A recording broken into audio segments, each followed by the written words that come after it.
Bharatiya Janata party ఆఫీసులు అవతలతో నాకిస్తాడు. రేవంత్ రెడ్డి పోయి లెక్క పోయి నాకడు. రేవంత్ రెడ్డి కూడా అన్ను బంద్ చేయాలి. ఆయనని రేవంత్ ఉద్దీన్ హిందువులలో ఒక నల్లమచ్చ, రెడ్డి సమాజంలో చెడగొట్టిండు. రెడ్డి సమాజంలో చెడగొట్టిండు, హిందువులలో కూడా చెడగొట్టిండు ముఖ్యమంత్రి. ఈ అక్బరుద్దీన్ హిందూర్ గడ్డ మీద వచ్చి మొన్న జరిగిన ఎన్నికలలో రెడ్డి అయినా రావైనా అని కులాల పేర్లు తీసుకొని, రెడ్డి పేరు తీసుకొని, కులం పేరు తీసుకొని వీళ్ళందరూ కూడా విషపు పాపులు అని అన్నాక కూడా ఈ మునగాడు 4 అడుగుల మునగాడు కనీసం రియాక్ట్ కూడా కాలేదు.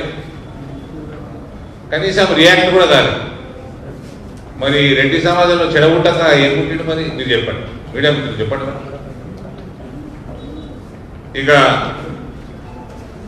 ఎక్కడ పడితే అక్కడ నేను మూసి ప్రక్షాళన అన్నప్పుడే నేను అనేక మార్లు ముందర మాట్లాడాను. ఇలా టీం ఇలా మంత్రులు కూడా పోయినట్టున్నారు. అహ్మదాబాద్ పోయిన గుజరాత్లో అక్కడ సాబర్మతి రివర్ ఫ్రంట్ ఏ రకంగా డెవలప్ చేసి మోదీ గారు సూచించారు.